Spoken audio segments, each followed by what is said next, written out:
Bonjour mes amis, bonjour, que Dieu vous bénisse tous, illuminant, ouvrant la compréhension, vous laissant comprendre pour que personne ne vienne à souffrir à cause de soi-même, à cause par le fait de mettre son cœur dans les choses qui périssent, dans les personnes ou en quoi que ce soit le trésor que le monde offre.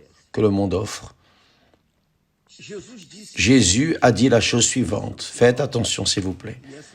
Et ces mots sont extrêmement importants. Imaginez Dieu, pensez avec moi.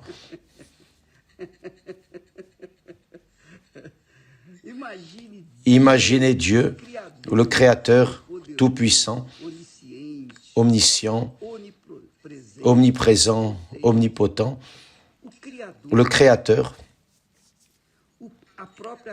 la propre gloire, le propre pouvoir qui n'a pas besoin de louanges, d'éloges, qui n'a pas besoin de disciples, n'a besoin de rien, de personne, parce qu'il est toute la gloire. Par son intermédiaire, toutes les choses ont été créées. Alors, voyez ce qu'il dit. Les paroles de Jésus, quand vous lisez la Bible, faites très attention, spécialement dans les mots du Seigneur Jésus. Pensez, raisonnez, et vous allez tirer de là la vie. Vous allez en tirer le jus de la vie, le nectar de la vie. Et pas une petite vie misérable, mesquine, religieuse, attachée, fermée avec les choses ou les personnes de ce monde, non. Mais le nectar de la vie éternelle. Dites-moi, pensez avec moi. Quand Jésus parle, il n'a jamais dit un seul mot par hasard. Jamais. Tous les mots, tous ces mots, toutes ces paroles ont été dans la bonne mesure et pour les bonnes personnes. Et si vous êtes cette personne intéressée à connaître, savoir quelle est la volonté de Dieu pour votre vie, alors vous êtes la bonne personne pour boire de ce nectar de la vie éternelle, qui est la parole du Seigneur Jésus, la parole de Dieu. Il a dit, secret, c'est un secret, secret de la vie.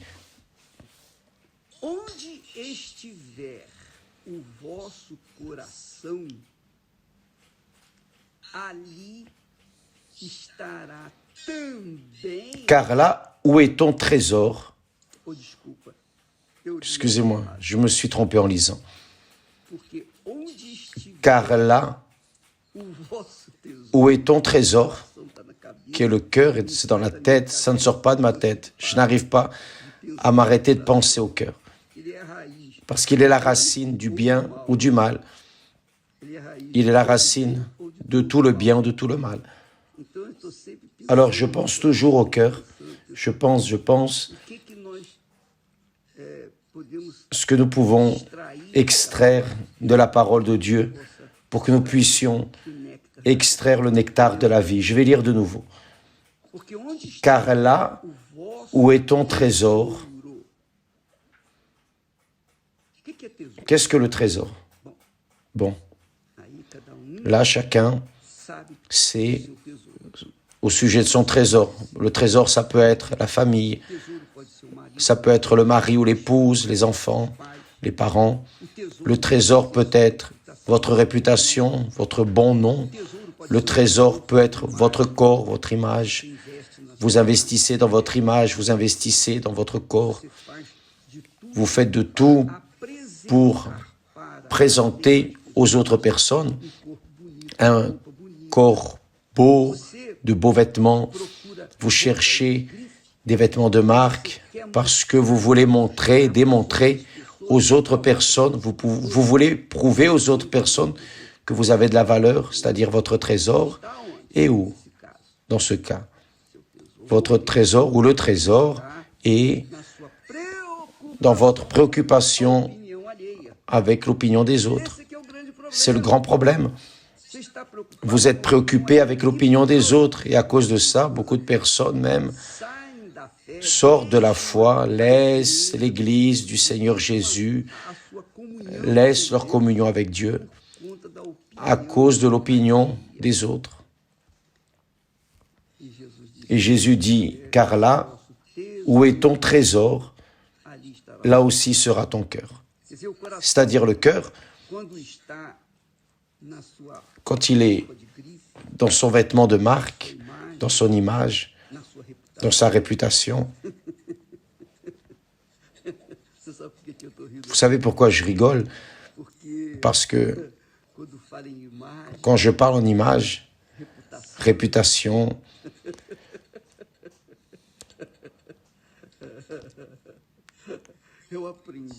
j'ai appris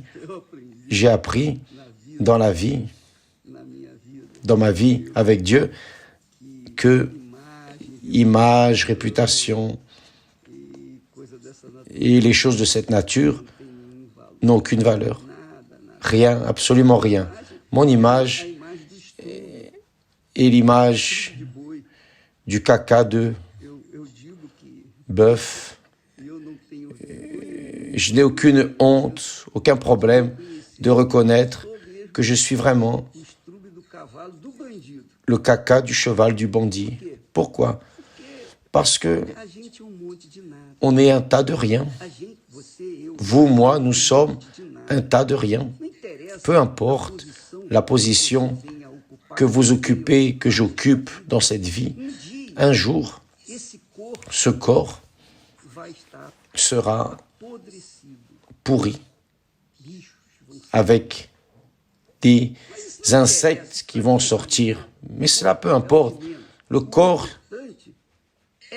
intéresse le moins. Le plus important, c'est le cœur, c'est l'âme. Le cœur, parce que si le cœur, si l'âme est focalisée dans les choses de ce monde,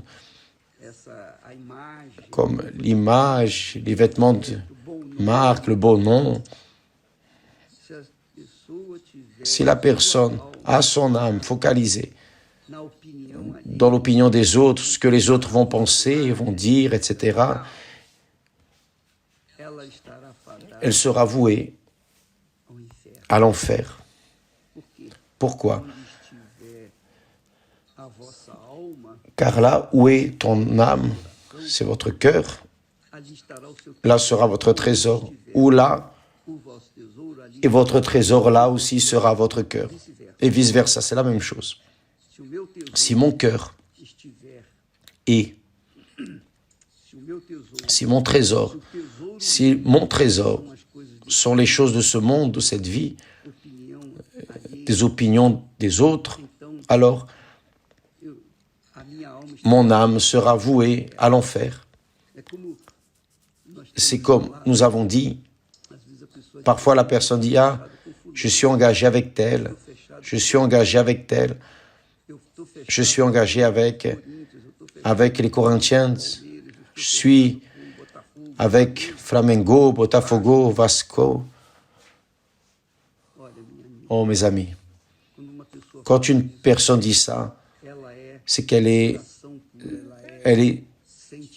cœur pur, sentiment pur.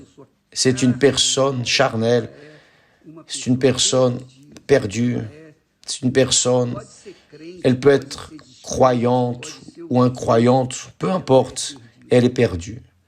Parce que le cœur, s'il n'est pas sur l'autel, il est perdu. Il est voué à l'échec, à la souffrance, à la douleur de ce monde, et le pire de tout, à la mort. Elle entre en enfer. Et après, elle attend là le jugement, parce qu'après que vient le jugement, là oui, son âme sera menée à l'étang de feu et de soufre qu'est la seconde mort. Donc, vous qui me regardez en cet instant et qui, par hasard, avez ou êtes focalisé, vous avez focalisé votre cœur en quelque chose de cette vie, vous allez vous perdre. Voyez, je vais vous donner un exemple classique, un exemple triste, mais c'est la réalité. On ne peut pas fuir de la réalité. On ne peut pas faire semblant qu'elle n'existe pas. Elle existe, voyez. La personne avait une famille merveilleuse. Une famille, il avait une épouse dévouée, 2 filles adolescentes, 16, 17 ans, belles. Il habitait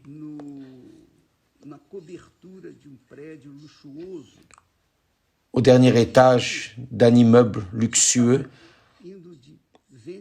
et il avait le vent en poupe. Il conquérait monts et merveilles. Mais quand la politique a changé, quand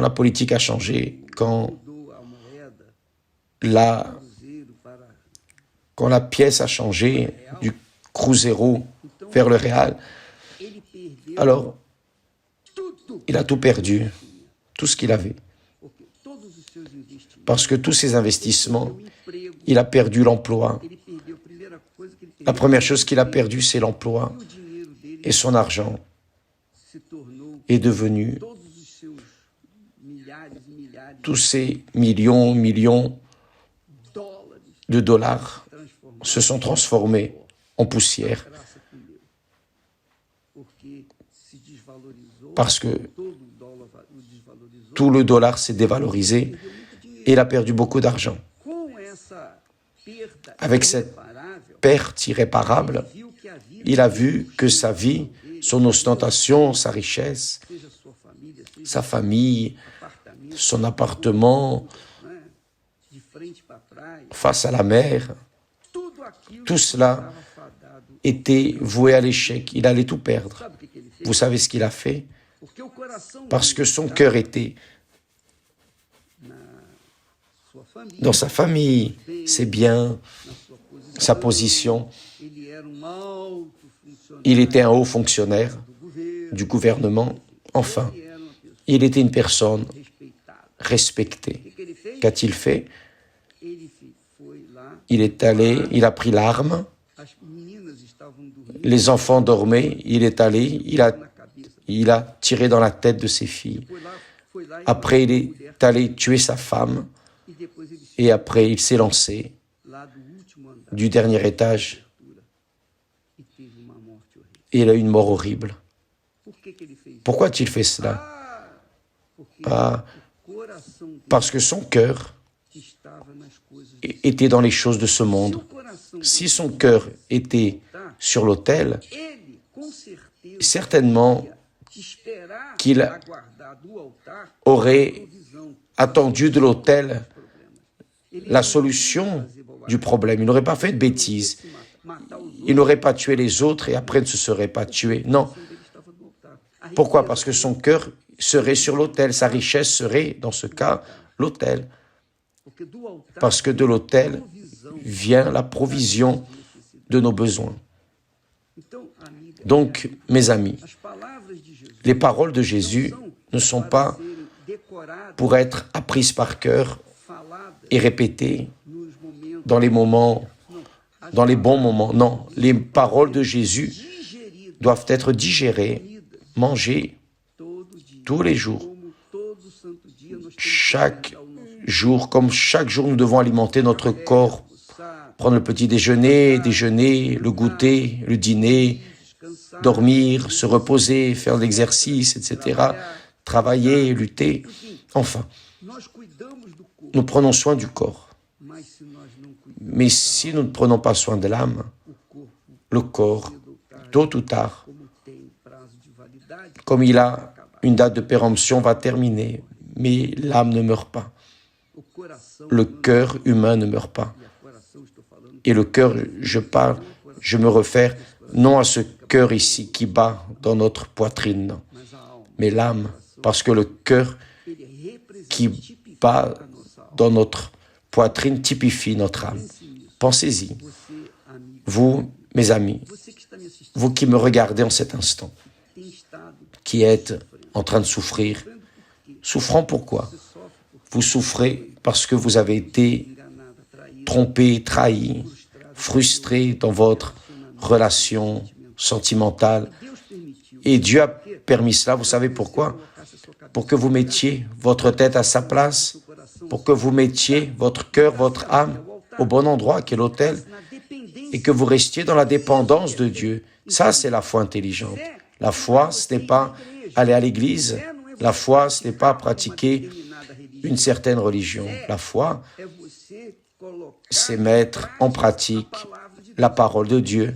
La foi intelligente, bien sûr. Parce que la foi stupide fait les personnes être fanatiques. Elles mettent la foi du cœur, la foi du cœur.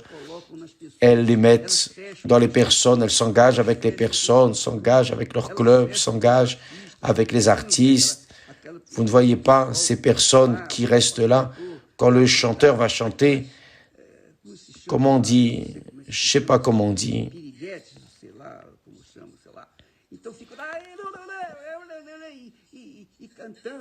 Les personnes chantent, dansent à cause et tombent amoureux de l'artiste. Vous avez déjà vu ça? Ça, c'est ce qui arrive beaucoup. Mais la vérité, c'est que ce sont des personnes qui marchent sur la base du cœur. Et quand la personne marche sur la base du cœur, son trésor, qui est le plus grand trésor qu'elle a dans sa vie, qui est son âme, ce trésor est livré entre les mains des voleurs, de ceux qui, mauvais, perverses, qui sont les enfants des ténèbres. Donc, mes amis, soyez intelligents. Vous êtes une personne tellement capable, tellement intelligente, tellement raisonnable. Vous êtes une personne formée. Vous avez fait une faculté. Vous vous êtes formé. Vous avez un haut degré d'information et de formation académique. Mais quand on parle du cœur, vous ne pensez pas, vous ne raisonnez pas. Vous vous êtes laissé entraîner à cause du cœur, vous vous êtes laissé entraîner par un amour non réciproque. Et là, votre vie se dérègle. C'est là où est le problème, ça c'est la souffrance. Nous étions en train de penser, de raisonner au sujet à une personne très intelligente qui très tôt s'est formée et aujourd'hui a un succès magnifique, gagne beaucoup d'argent. Parce que cette personne est médecin et elle fait un très grand succès, mais elle est dans le deuxième mariage fracassé et elle est désespérée. Pourquoi? Parce que le premier a échoué, elle a été trahie, frustrée et elle a laissé ce mariage. Elle est allée au deuxième, elle a livré son cœur au second homme et ce sujet l'a trahi aussi. Et son cœur est parti dans l'abîme. Vous savez ce que c'est l'abîme? C'est un endroit bien rempli de boue, beaucoup de boue. Quand l'animal tombe là, il n'y a qu'un tracteur pour l'enlever de là. Sinon, il meurt. Parce qu'on ne peut pas sortir de ce trou. Beaucoup de personnes entrent dans ce gouffre parce qu'elles laissent leur cœur entre les mains d'autres personnes. Oh, Esther ici, je l'aime. Après mon Seigneur, après ma foi en Jésus, d'abord mon Seigneur et après mon épouse, que j'aime beaucoup, plus que mes enfants, plus que tout dans ce monde. Mais d'abord, le Seigneur Jésus. Après vient Esther. Alors, je l'aime, mais mon cœur n'est pas en elle. Jamais je ne vais mettre mon cœur en elle. Pourquoi? Parce que je sais qu'elle est un être humain et que, évidemment, elle n'est pas parfaite comme moi. Je ne suis pas parfait. Ni elle peut mettre son cœur en moi, ni moi je ne peux mettre mon cœur en elle.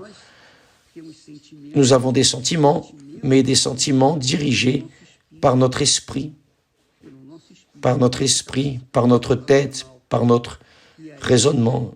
Et là alors, nous nous aimons, mais d'abord, le Seigneur. Notre cœur n'est pas l'un dans l'autre. Notre cœur est sur l'autel. Mon cœur est sur l'autel. Donc, si Esther me trahissait, par exemple, certainement que je souffrirais beaucoup, mais parce que mon cœur est sur l'autel, il n'aurait pas une attaque cardiaque, en aucune manière. Je suivrai ma vie, et vice-versa. Elle aussi sait cela.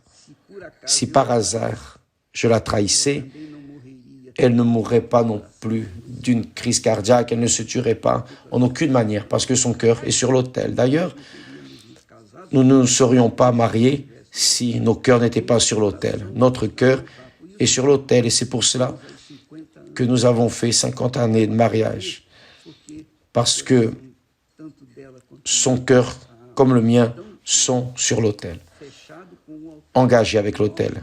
Notre cœur est engagé avec l'autel. Et vous? Votre cœur est engagé avec qui?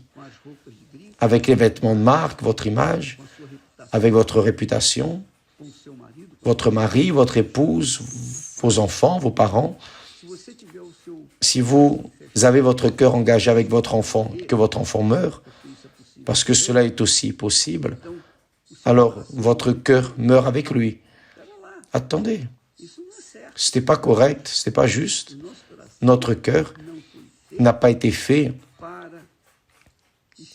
pour être en un lieu de ce monde ou en une personne de ce monde. Notre cœur a été fait pour être sensible à la voix du Saint-Esprit. Pour cela, il doit être sur l'autel. C'est pour cela que Jésus dit,